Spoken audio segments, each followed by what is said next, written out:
Alright, what's up everyone, I'm Loki, and today I wanted to quickly talk about DK Metcalf and the potential of him taking over the #1 wide receiver spot for the Seattle Seahawks. Before that though, I just wanted to say happy 4th of July to everyone. I won't be doing anything, and I don't think that a lot of people are going to be doing anything because, this whole situation we're in, but happy 4th of July nonetheless. I hope everyone has a good day and spends time with their family. And also, before I get started on the video, I have something pretty special that I'm going to be putting up on this wall. I'm going to have to move these pictures, but, got something nice going on the wall. Let me just get my snapping hand ready. And oh yeah, there we go. Now we have another jersey added to the wall. A little bit of symmetry. The Marshawn Lynch jersey was a bit old, so I decided to go and get a Russell Wilson jersey because for some reason, just can't find it.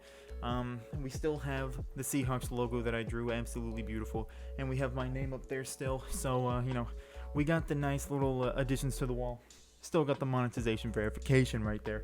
And now I'm going to be doing a suggestion from the comments of the last video, and that was to draw Russell Wilson. And I said I was next Bob Ross, but man, I don't think that I'm going to be able to do this one, but I'll give it my best shot. I'll give it my best effort. And got the blue Sharpie, and I got paper right here, and I'm going to give it my best shot, and I will see you once I finish. Alright, and I'm done. It's not good. Here it is. Here's my Russell Wilson drawing. As you can tell, I can't draw football. I can't draw hand. I gave up on this hand right here. I'm just not great at drawing. I think I did the jersey pretty well. I got the jersey down, and I tried my best, but even Bob Ross doesn't really paint hands. So let me just throw this one up, just say right there. And there we go. Before we get into the video though, I just wanted to say, if you enjoy the video and if you are new here, make sure you subscribe. It would mean a lot. We're very close to 1,500 subscribers, and all the support has been crazy, and I can't thank everyone enough. But now let's get on to the video. DK Metcalf is a name almost everybody in the football world knows. He had a photo that went viral because he was absolutely jacked, and he had like 2 or 3% body fat. He is a huge man. He is a freak of nature. It's just absolutely insane seeing him, and if I ever saw him in person, I would be terrified. But DK Metcalf, he's a very skilled wide receiver. He's not as skilled as, say, someone like Julio Jones, but I mean, almost no one in the NFL is.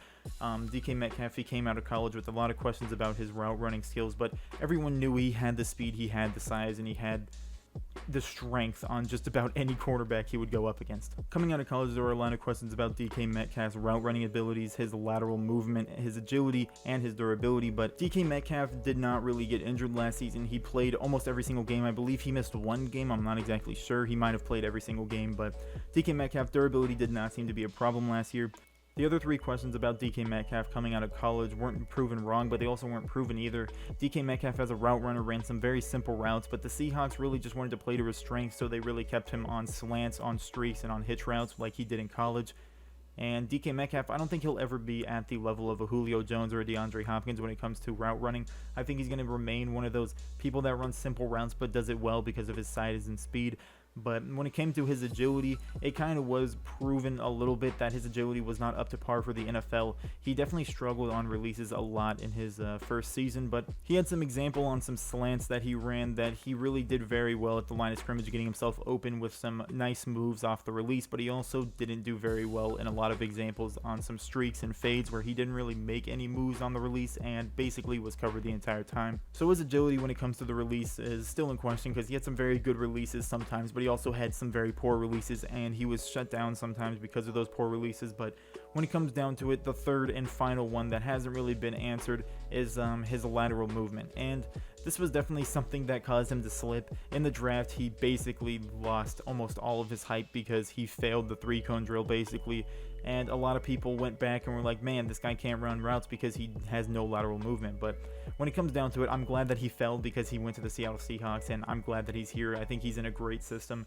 And I mean, his lateral movement, he's definitely shown some signs of being able to move laterally very well and make some, really good cuts, but I don't think the Seahawks are really going to use him like that. I don't think that the Seahawks are going to be putting him in out routes and, any crazy routes where he's moving his hips about 8 times just in one route tree. So I think that he doesn't really need the lateral movement like that someone like DeAndre Hopkins has, but I don't think that it's really going to affect him negatively, but I think that it's definitely something that's going to be held against him for his entire career unless he can get it fixed. Seahawks. But today's video isn't about the questions on DK Metcalf coming out of college. It's about, will DK Metcalf be able to take over the number 1 receiver spot in Seattle? With this video, I'm by no means saying that DK Metcalf is a better wide receiver than Tyler Lockett. I think Tyler Lockett is the best wide receiver on the Seahawks, and even if they sign someone like Josh Gordon, I think Tyler Lockett will still be the best wide receiver on the team. But with that though, will DK Metcalf be able to be the number 1 receiver on Seattle? I think that with that question, I'm basically asking, will he lead the team in yards and touchdowns? I think Tyler Lockett will obviously lead the team in targets, but DK Metcalf being such a strong one-on-one player on the outside will definitely find a lot of opportunities coming his way of him being able to make some big catches to get a lot of yards and a lot of touchdowns. There are 3 main ways that the Seahawks like to use DK Metcalf: streaks, slants, and hitch routes. They threw in a little bit of wide receiver screens last season, but I think that the main ways that they use him will be the streaks, the slants, and the hitch routes, like I said. And I think the streaks and the hitch routes work very well together, because to start off with the streaks, DK Metcalf, he is large and he is fast. That is why it works so well. So if a team wants to put a defender that even matches him in size, he's going to use his speed against them. If they want to put someone who matches him in speed, he's going to use his size against them. So there's really no winning for a defense unless you have a premier corner like Jalen Ramsey. But even in that sense, Jalen Ramsey did get burnt by DK Metcalf a couple times in that Rams game. A problem with the streaks that DK has is that his release is sometimes just poor. Sometimes he just doesn't even try, and he just tries to start running and get past the defender. But you know, good defenders, good cornerbacks will be able to stop him and basically keep up with him, because he's really not getting open, and they get that, 4 or 5 yards of extra space on him. So there's only so much that you can do to outrun a cornerback in the couple seconds that the Seahawks have, because the Seahawks offensive line is just not great. But when it comes down to it, I think that if he does fix his release a little bit and he gets more consistent of actually, making a move on a defender before he goes on a streak route, he can definitely find himself open a lot more than he did last season. And last season he did very well in the streaks. Now, moving on to the hitch routes, I think these work very well because of how good DK Metcalf is with the streaks. Obviously, everyone knows that DK Metcalf is big and fast, like I said, on the streaks, so they know that they can absolutely get burnt if they don't play defense right. So cornerbacks will definitely bite on the streaks. And DK Metcalf, when it comes to the hitches, when he's just running straight forward and then he turns around and looks for the pass, a lot of cornerbacks will basically leave him wide open because they're playing so far back trying to not get burnt on the streak. And this allows DK Metcalf to get a lot of easy catches and get just easy yards, basically. It's not going to be any big plays where he's getting touchdowns, but, first downs are pretty easy to get with these routes. And the last route that I want to talk about today is the slants. I think his big frame allows him to make very tough catches, and he definitely shows a lot of potential when it comes to his releases on these slant routes. I'd like to see his release get better on the streaks, but his slants, he makes some good moves sometimes to get himself open, and I think that if he could implement that into his streaks, it would work very well for him. But his slants, he's big.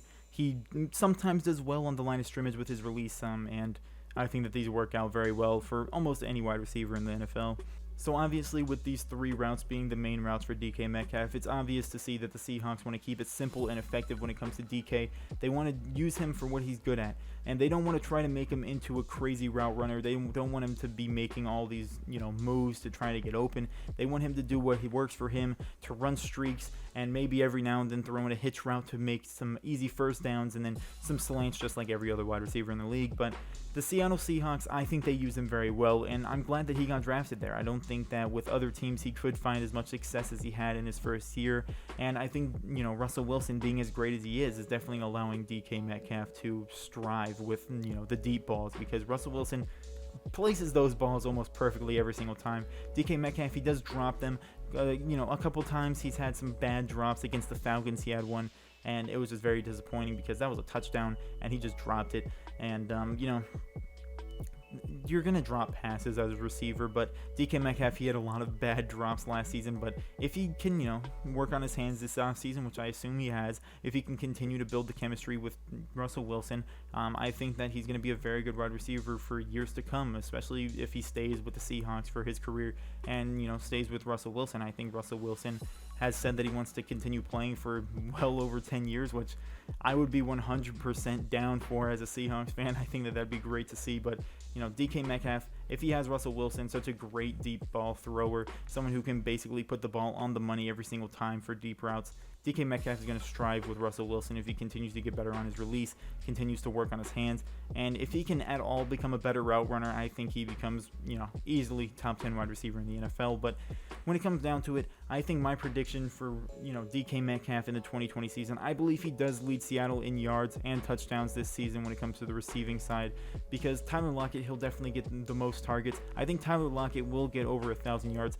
I think DK Metcalf, if everything goes right, if he doesn't get injured, if he, worked on his release, if he worked on his catching in the offseason, I see DK Metcalf maybe getting a big season. I think maybe 1,300, maybe even surpassing the 1,500 mark. These may be very outlandish, but I think DK Metcalf, since he's such a big, deep threat, I think that if everything goes well, he's going to have a lot of yards and a lot of touchdowns. But really, it's just we're going to have to wait and see for the 2020 season. I think Russell Wilson can make perfect passes. It's all about DK Metcalf actually coming down with the passes and getting himself open. Overall, DK Metcalf, I think he'll have a great season this year, and I think that he'll continue to have great seasons as he continues to progress and stays with Russell Wilson. What do you think? Leave down in the comments below your predictions for DK Metcalf in the 2020 season, and leave a like if you enjoyed, subscribe if you're new. Have a great day.